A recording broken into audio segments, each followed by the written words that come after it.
All right, welcome back to Grimerica Outlawed. Special episode today. We have David Smith with us. He's an amateur historian, especially interested in the Cold War, investigating the activities of the CIA and other intel organizations during this window. And he tries to put the story together of what happened. And you can find his podcast on Spreaker called Bad Press. Thanks for joining us, David. How's it going? It's going pretty good. Appreciate you having me on. Happy to be here. Yeah. This will be great. Darren was going to say something there. I was going to say something. I thought you're leaning into your mic. Oh, what's an amateur historian? Is that just like I wonder if would I qualify as that, or do you have to like practice somehow?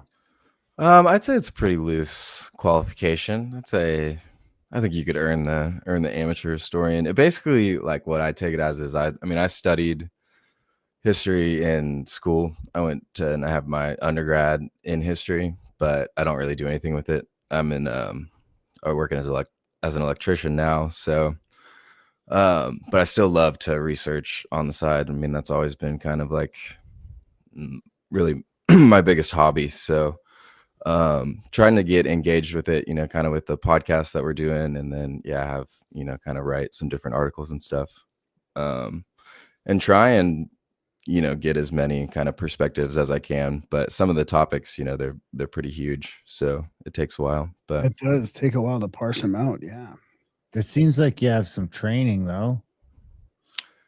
Yeah, it's kind of identifying sources and trying to kind of, I guess, because I can't read everything, but you can kind of like, I guess, see some of like what the important sources are to different topics, and try and engage with those as much as you can. But the problem is that I also have ADHD, so I constantly hop from one topic to the other. So it's like I'll start kind of writing about 5 or 6 different things at a time. So it's just kind of the way that it works, but it all kind of does tie together back through these threads. Like, I haven't talked about Puharich in a while. It's been probably a couple months, but he still shows up in all of the all of these places where I'm looking at kind of stuff related to JFK, and to some of the different intelligence activities through the 60s and 70s. So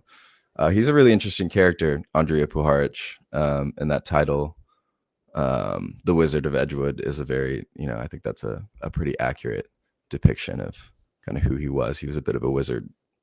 So what got you interested in, like, if you were to put this, like, sort of this chat, this presentation together as like, your sort of hypothesis type thing, like you've sort of studied Puharich and his thread through all this stuff, through MKUltra, this esoteric warfare. And that's what got you interested, like, to keep going down this thing as he keeps popping up in your research? Yeah, he so I'm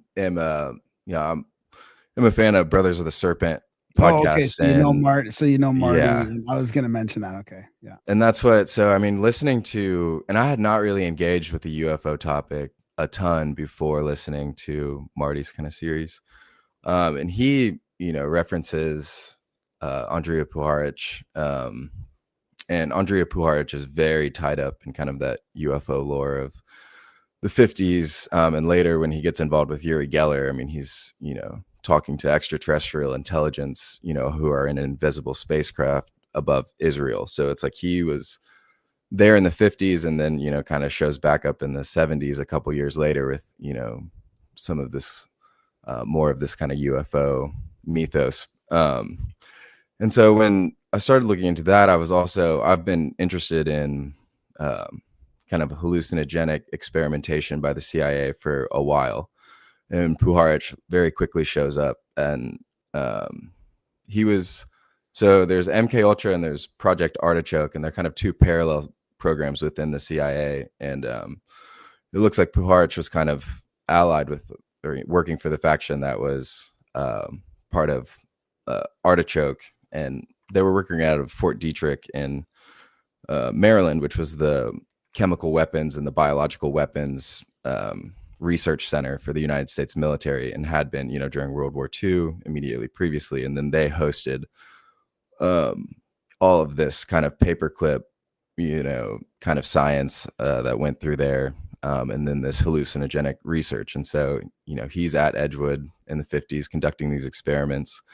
He runs into Frank Olson, who was famously suicided out of a hotel window in New York. It was when the CIA had hosted a retreat, and Frank Olson was dosed with LSD and had a really bad reaction and had kind of a nervous breakdown. And he knew a bunch of secrets about all of their, experiments and programs. And so they needed to get rid of him.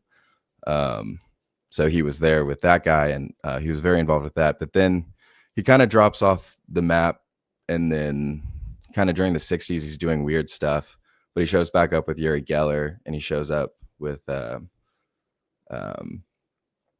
Puthoff and SRI and the what's become known as kind of like the Stargate program, where it's the remote viewing program. And so he is bringing Uri Geller from Israel to the United States to participate in this kind of SRI psychic research, and he was interested in that like all the way back. So as far as like what's happening with Puharich, like you mentioned kind of hypothesis, it's difficult. So it's either he's been working for intelligence and they've been running some like long-term sophisticated op through like the lens of psychic research, and that he's like kind of been a spook from the beginning and then was doing all of this stuff, kind of for that, or that there's like actually something that he was kind of engaging with in the occult, and that this occult, interest in this occult lineage that he taps into through what's called his Roundtable Foundation, like that there's communication with some sort of, occult force that is motivating like their decisions and kind of like motivating a lot of this. So I can oscillate between those two, because like he is a trickster and he is full of shit, and he does things like he created the radio in a tooth. And so if you had your tooth replaced, you could have, there would be a radio and you wouldn't know it. And then it would project voices into your skull. And so he was doing, very spooky shit like that. But then again, he's also connected into like these extremely powerful and well-connected families, who are, clearly interested in, what some of his research is doing. So it's tough to parse through, but it's interesting. Yeah. Do you think there's I got a couple questions right away, but speaking of that radio and a tooth thing, like, do you think they figured out a natural way to do that, or is that through technology? They probably have. So that's what he was interested in, is he was interested in the coming up with like a scientific biological explanation for like the psychic phenomena. And he believed in, electromagnetic waves that resonated at a different frequency that we could kind of like tap into, and kind of access this, realm of the, I guess, intuitive in a sense. And so he was very involved in that. And like it seems like he was very interested in that, kind of from a young age. So I think that they probably have, found kind of like a way to do that, kind of without needing to put a radio in a tooth. But he was on the cutting edge of like trying to kind of come up with, a chip in the brain, or kind of like, a way to access, like a way to control people's minds, or a way to like get inside their head. Literally. Sounds like a nice guy. I mean, sounds like a nice wholesome pastime. And yeah, I mean, the people that he gets caught up with, I mean, they're incredibly interested, and they put on this, he puts on the veneer of like being interested in, I mean, they're doing, like I said, it's difficult because he is doing real research, and what he discovers is probably actually like quite legitimate and quite real in the way that the military is able to weaponize it. And so it's not, necessarily I don't know if it translates to kind of like outside that sphere in the way that people think it does. What was But yeah. his? What's his time? What's the timeline for him then? Like when did he pass away? For some reason, I think the 70s or something like that, or 80s. He made it, I think, to the late 80s or 90s, and he died in like kind of isolation, and so he died poor and kind of obscure. And so he starts. He's at Northwestern, so he's from Chicago. He was born in Chicago, like right after World War One, and he ends up getting a scholarship to Northwestern. And he joins the military there as kind of an army doctor.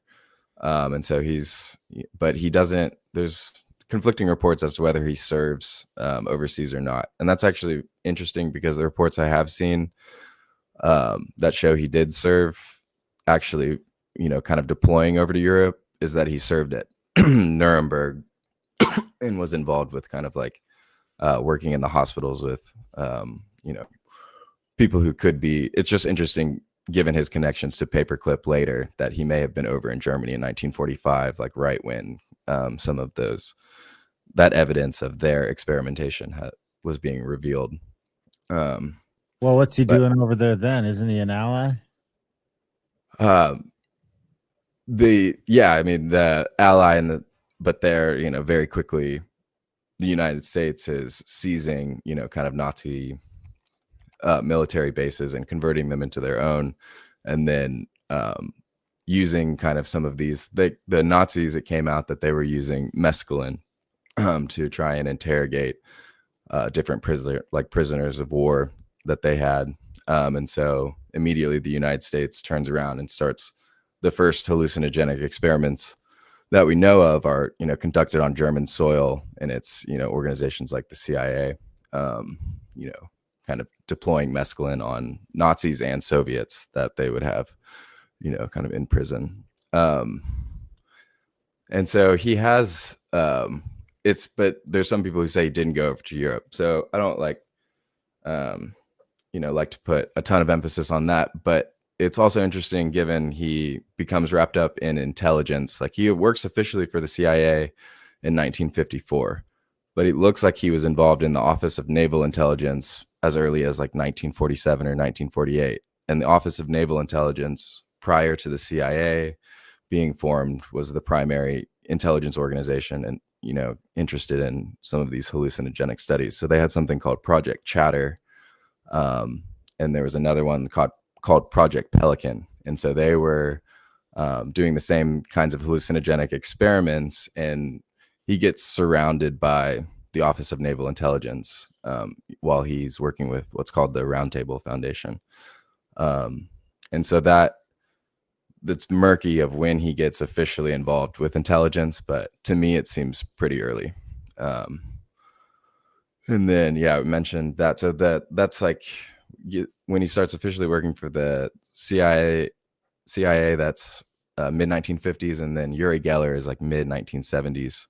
So that would have been like when he was in his late 20s, early 30s, kind of in the 50s. Like he was born in 1918. So interesting. So it's framed by those kind of two ends. But then even the late end of his career, he was in Austining, New York, and he ran this thing called Lab 9, and he had a bunch of children. He had like a children's psychic camp, and he was trying to train children how to remote view and how to do these other like psychic techniques. Dude, it's like right out of Stranger Things. I mean, remind me to connect this like crazy indirectly, but remind me to connect it to like the Epstein stuff too, because it's 100%. Well, I was gonna say, was he traumatizing those kids? Because it seems like there's like whispers going around right now that if you fuck them up a little bit, it works better. Yeah, that's I think so to some extent. I mean, the people that surrounded the Lab 9, like he had Ira Einhorn, who was his publisher for his book, and Ira Einhorn was also like helping him kind of like get back on his feet. So we'll get into like the whole Uri Geller thing, but this guy Ira Einhorn, and it was like Ira Einhorn's girlfriend that was like trying to teach these kids these techniques. And Ira Einhorn is known as the unicorn killer because he murdered one of his girlfriends in her apartment and then fled to, I believe it was Israel. It may have been France or something like that, but he just got on a plane and left. And then they didn't extradite him for like 14 years, but it was just like the most obvious, like it was 100% this person. And then he just got on a plane and got out of the country immediately. And so I think that, to answer your question, like I think Andrea Puharich was absolutely involved in like the trauma-based mind control techniques that they were developing back in the 50s and then maybe really ramping up in kind of the 60s. But in the beginning, it was more of like they thought that maybe they could, more easily manipulate adults' minds. And so what they were trying to, like the famous one is Ewan Cameron was trying to de-pattern someone's personality. And so you're trying to delete everything off of the hard drive, so to speak. And then the whole point was to build it back up, is that you could begin to like build a personality on top of that, and that person would be completely different and made in the image of the CIA or whoever was the programmer. But they never, like Ewan Cameron was not good at building the personality back. Like he didn't, wasn't able to do that. And he just destroyed the minds of, hundreds of people, if not thousands. I don't know what the numbers are, but they're not good. So that's just to expect. No, keep going. I was just going to say, to bring it back to like why the children come up in the narrative so much is because they don't have established personalities. Yeah. And so you don't have to like destroy like you do, but the effect of the trauma is dissociative. And so it more easily allows you to do the evil of controlling. You're like, building these personalities, which is what they're trying to do. Which is what they say in Stranger Things. Like they just basically say that exact same thing in Stranger Things. Have you seen it, Stranger Things? I've seen I'm really bad about TV shows, so no, that's okay. It's trippy because you'd especially, well, I mean, I don't know what season. I mean, maybe in all seasons, but the last season I seem to remember them talking about it's why they want the kids, right? I need to watch it because I really enjoyed the first season. I saw the first season, and then it was like when the second season doesn't come out, then I kind of like, like I said, I have ADHD. So, well, I mean, my wife only made it to like season 2, and then she peeled off. I know I need to go back, but I'm trying to work my way through. This is random, but I'm trying to work my way through Twin Peaks. And the old one or the new one? Yeah, the old one. But I'm almost done with season 2. I kind of tried that. I was like, should I? Everybody's talking about this. Should I try it? And then I kind of just started, and it was just a bit too slow, and I couldn't get into it. But Dark might interest you as well. Supposedly that's like I mean, I watched the first season of Dark, I think, but it was like a German made or European made version of sort of Stranger Things type thing. Yeah. And while we're mentioning like connections between Andrea Puharich and popular culture, I mean, he in a way like was really formational to Star Trek. So there's Christopher Knowles runs a blog. It's called The Secret Sun, and he's on I think he may have written books or something, but Christopher Knowles is a really good researcher, and he talks about the 9, and we'll get into what the 9 is and why Andrea Puharich is central to that narrative. But Christopher Knowles ties together the 9 and Star Trek and kind of the themes through Roddenberry. And Roddenberry was actually approached by, it was called Lab 9, which is that like psychic summer camp for kids, but he was also doing, he wasn't just running like the camp for kids. He was, trying to network and all of this stuff. And he got a hold of Roddenberry, and they, started writing scripts for Star Trek.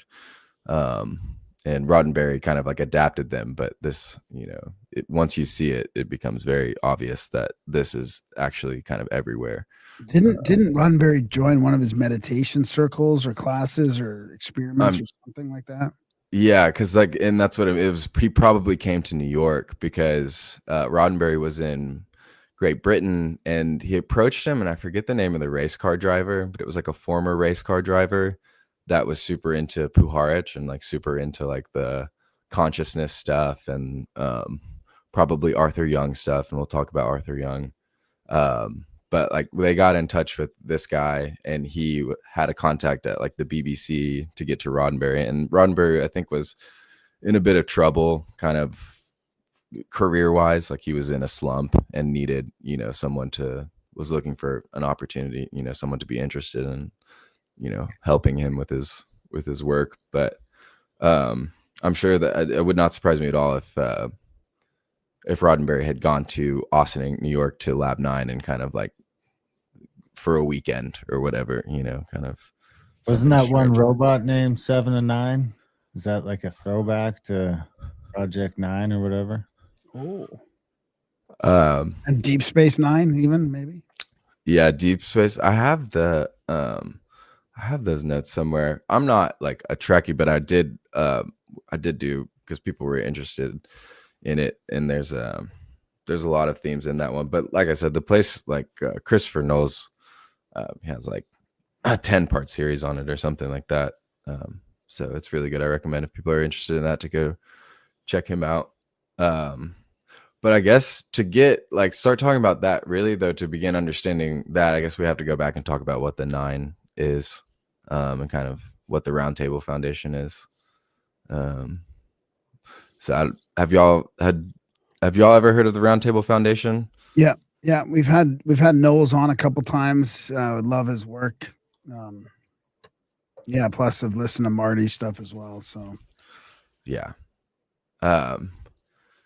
So that's what, and it's just one of those things that's kind of it has a lot of rabbit holes in it, just off of the bat, and that it's the histories, like the family histories of the people who become involved in the Round Table Foundation.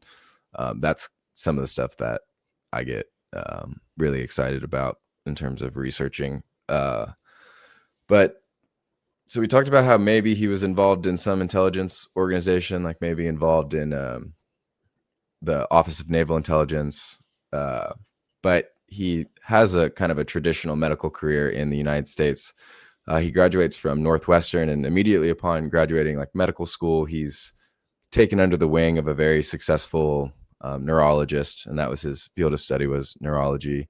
And then he goes, and he had done his residency at Kaiser Permanente, which is out in Oakland, or at least in California somewhere. I'm not good with my California geography, but he was out there, and he was working on this topic of studying the effects of drugs on the brain. And so that's basically, it was his research focus.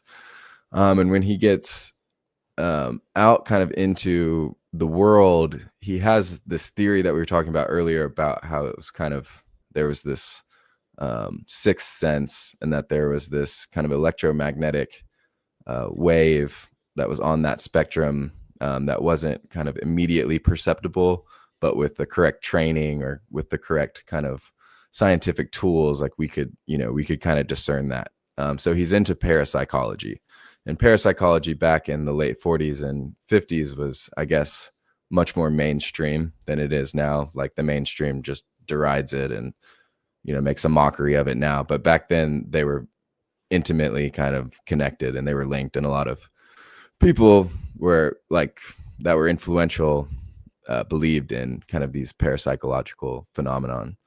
And so he starts doing this tour and talking about kind of this theory that he has, and he gets picked up by these people called the Balakoviches or something. And they're a very wealthy family who has a house in Camden, Maine. And so the guy was like a violinist. He was like one of the best violinists in the world, I think. Yeah. And had like, this insane violin collection. And then the woman was, I think they were maybe the heirs to the Borden milk fortune, but they were very, very wealthy. And they took him to Camden, Maine, and they introduced him to Alice Astor Bouverie, because she was really interested in ESP, and she was really interested in psychics and that whole kind of, that whole kind of thing. And she's the one who cuts the check for the Round Table Foundation, and so she immediately funds it. But when you look at Alice Astor Bouverie, Astor, that name comes up, and she's the daughter of John Jacob Astor the fourth, who was probably, I think at the time, the wealthiest man in America, one of the wealthiest men in the world, when he died on the Titanic, and she inherited, a large chunk of that fortune. And so I just find it immediately fascinating that that's who, starts to fund this research lab into psychic phenomena. Well, especially because supposedly Astor was against the Federal Reserve, and he kind of, like, him and his crowd lost the battle over America in 1913 or 1911 or whenever the Fed was created. I always get that mixed up. You know what I mean? Like, they got sort of killed on the Titanic. The Federal Reserve came to Jekyll Island happened. The Federal Reserve came into play, income tax, all that stuff, and I think everything was changed. Then World War I right after, right? I mean, everything got changed. All the borders of the world got changed. The economy structure changed. And then, so that's what makes me think, because she's getting involved with this. And then, because there's other theories about, like, some of the sci-fi authors that were hanging around with the Rocket Club, like Puharich was supposedly close to Jack Parsons, and Parsons and Melina, and Melina's connected to Ghislaine.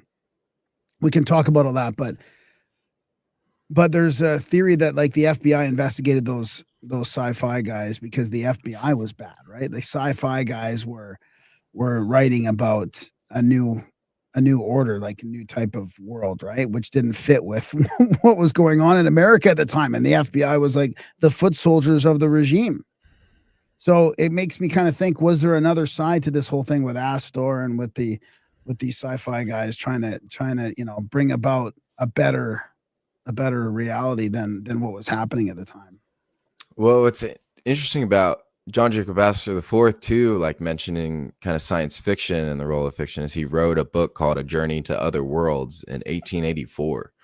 That was a science fiction novel about, like, humanity discovering a new energy source and being able to, like, travel to the planets. And they go to Jupiter and they go to Saturn, which are, some of the most connected into the occult, world. And so the Astors were very connected into kind of this Anglo-American occult network that was flourishing in the late 19th century. So theosophy, is booming. Like, these spiritualist movements are surging, and especially among, like, elite communities, they're, popular. And the Astors were the elite of the elite as far as America goes, but then they also split off and had an Anglo version of the family. And so I forget if it was John Jacob Astor's brother or if it was his cousin, the fourth, the guy who died in the Titanic. I think it was maybe his cousin.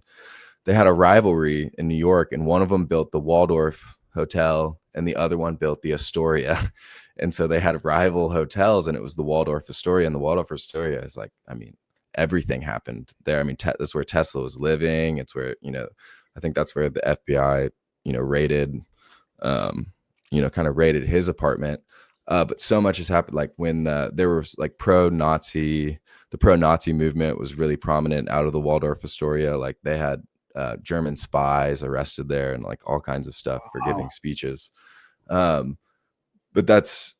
there's an Anglo, I think it was his cousin or his brother, moved over to England and started the Astor estate over there. And the Astor estate, out of there was, like, this gentlemen's clubs that were being run. I think it was called the Pilgrim Society.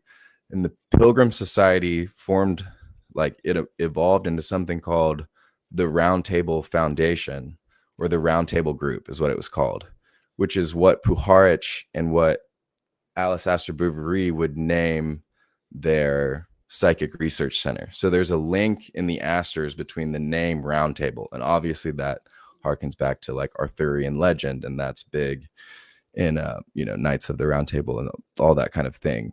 So they're tapping into some of those deeper like occult groups, but also in addition, so the Round Table group evolves into the Council for Foreign Relations. So that's why that is especially important, because the Council on Foreign Relations starts calling the shots in American politics, really in international politics, throughout kind of the middle of the 20th century. And so many people get, entwined. And that's where, Epstein was a member of the Council on Foreign Relations. I think that so many people are, it's not, necessarily surprising, but it's that group being connected into the Astors is very interesting. And then they were also, like I said, very involved in the occult. And so do you know anything about the Profumo affair? I don't think so. Okay, so the Profumo affair it almost took down the prime minister of Great Britain. In fact, I think it did end up in, I think his name was Harold Macmillan's resignation back in the 60s. But there was this guy named, I think Stephen Ward is his name. And I might get some facts about this wrong because I don't have the notes on hand. But anyways, he was living on the Astors estate. And I think it's called like Cliveden or something like that. But they own this huge, basically palace over in Britain. And they had this guy, Stephen Ward, and he was recruiting girls for their, eyes wide shut kind of parties that they were having there. And these were like known to be like BDSM heavy. They were known to involve, younger girls. I think a lot of like, people in the 16, 17, 18 range, but who knows? There's probably, the same kind of thing with like the Epstein network happening there. But they were known for these crazy parties, and they would invite, people from America over too.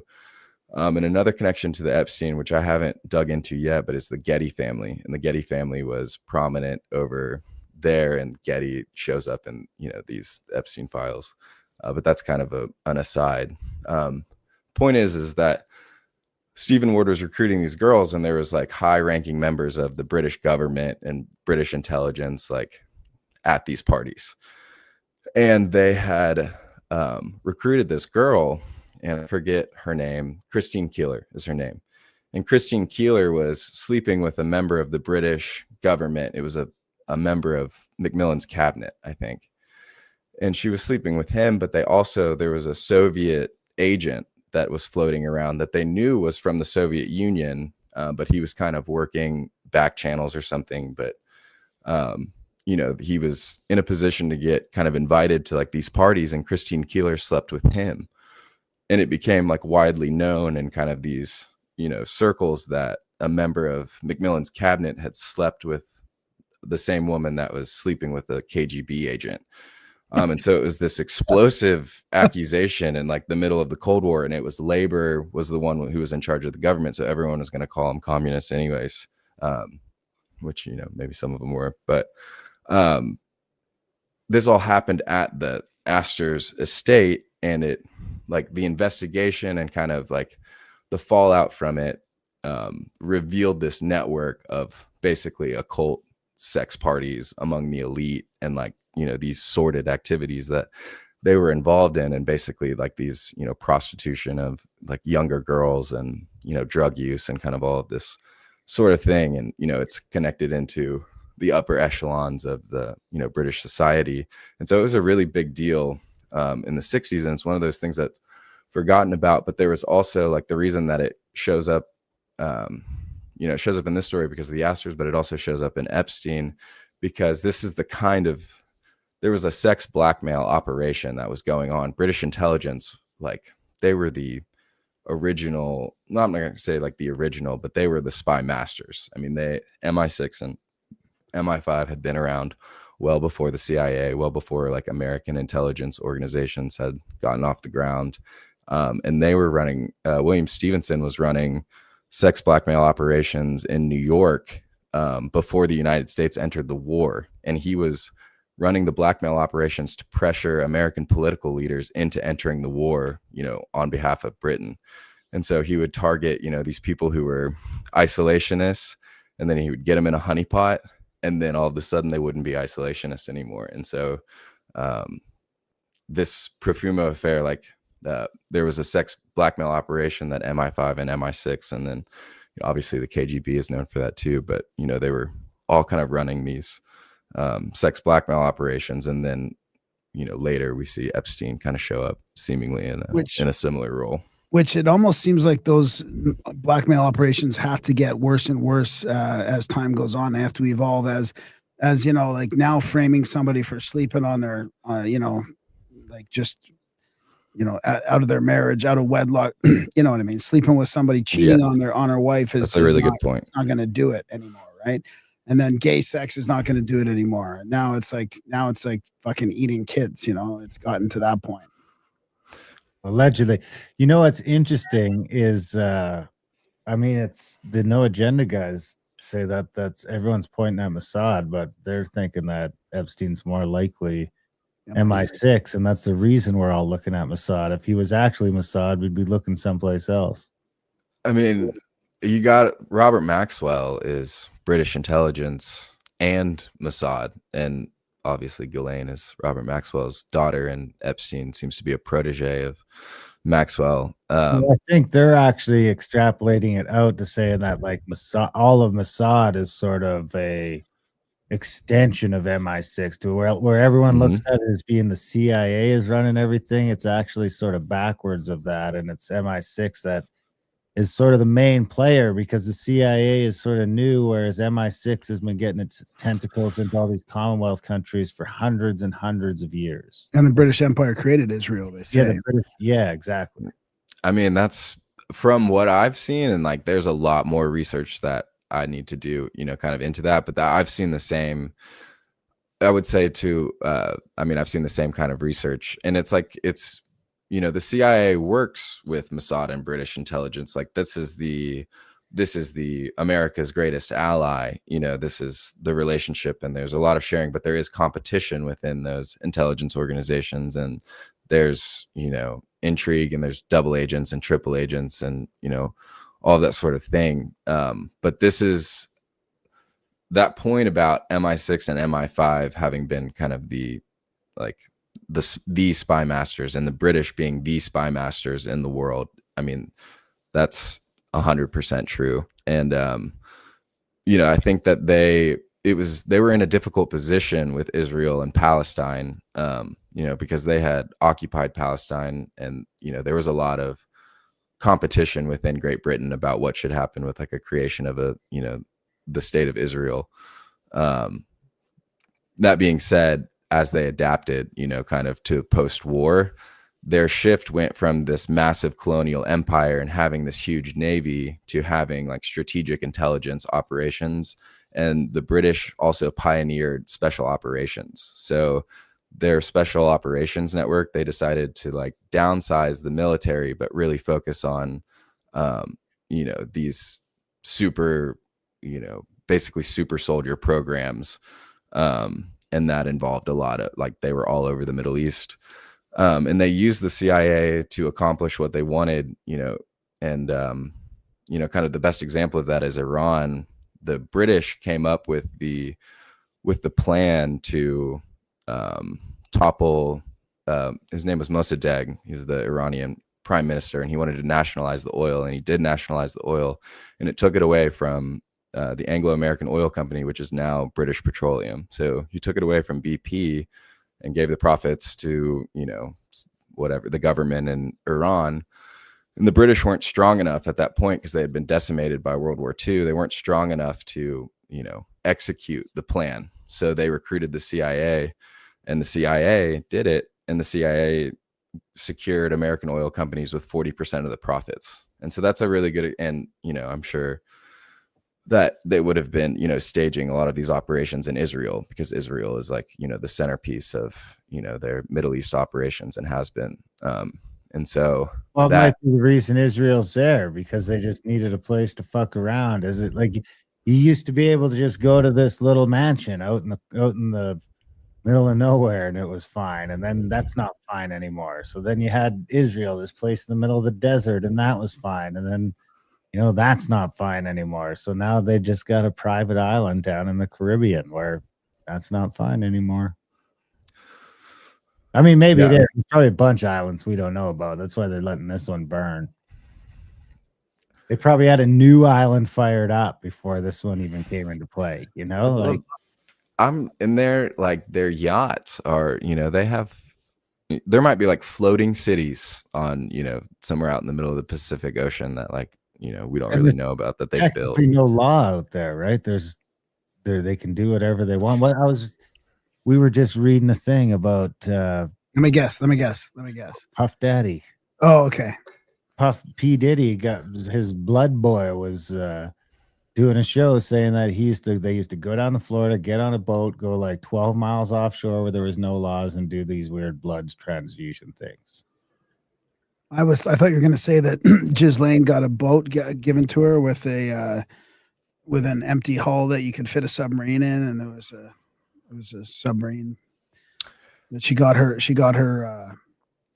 pilot or submarine license or whatever, and you have less restrictions going through the water, through the borders and stuff with a submarine than you do with an aircraft. So it's and if you have a yacht with that, I mean, holy.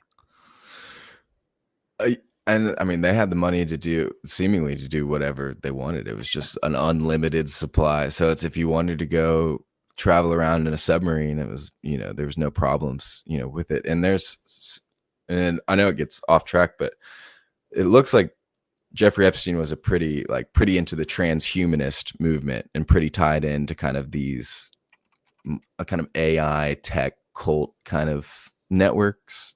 He was certainly funding all these guys through the Edge Foundation. I mean, Musk, Bezos, Sergey Brin, it was like the CEO of Microsoft. All of these people were attending these dinners and these, seminars that Epstein was putting on. And so when you get into those, and when you get into like the philosophy of some of those, like, I don't know how to really even describe them, but basically that like hyper tech, kind of AI cult, scene, they talk about these ideas of how to evade sovereignty and how to kind of like create their own sovereignty and to create their own rules outside of, kind of the structure. And, they work to undermine national sovereignty. I mean, like, they're very involved in, kind of, breaking that down traditionally, but they're also looking for, like I said, these ideas of like these floating cities, where you can kind of get away and where you can kind of remain hidden, and like these security networks and where they store like their data, and kind of like this whole, I guess it would be kind of like this black tech world. It looks like he would have been very interested in those ideas and, carrying some of that out. So I don't know. I mean, I don't know 100%, but I would not be surprised at all if that's, something that's happening. Who was running him, do you think? Like, I mean, I know they'd say he was, Intel, like maybe whatever Intel agency, but I mean, I was just thinking when you were talking about all that, like, it just doesn't seem like he was orchestrating and organizing all this for his own. Like, I mean, I feel like he was a tool for somebody, but who would that be? Like, because we're talking about channeling the nine, and we're talking about psychic stuff too. Do you think there's any kind of supernatural direction that was happening with all this? Or? There's certainly something like spiritual, like there's certainly something like especially evil about the kinds of practices that it, at least it appears through the documents that they're engaging in. So that does like immediately kind of conjure up. And what's weird about that is like it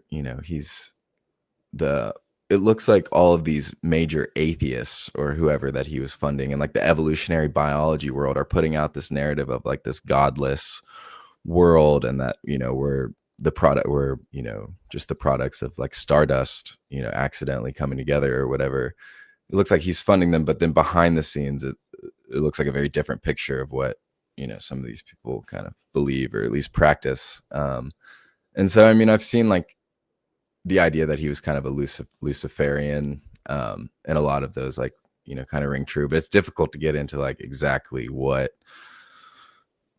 you know, what kind of track, you know, it 100% believes in. As far as like where do those networks kind of exist? I mean, there's evidence of them, you know, it's like in elite British society, in elite American society, in elite Israeli society. It doesn't seem like it's a national problem or even necessarily 100% like a religious problem. It seems like an elite, like the people who believe, yeah, and the people who believe that they are, you know, kind of like almost deified, you know, above humanity in a way.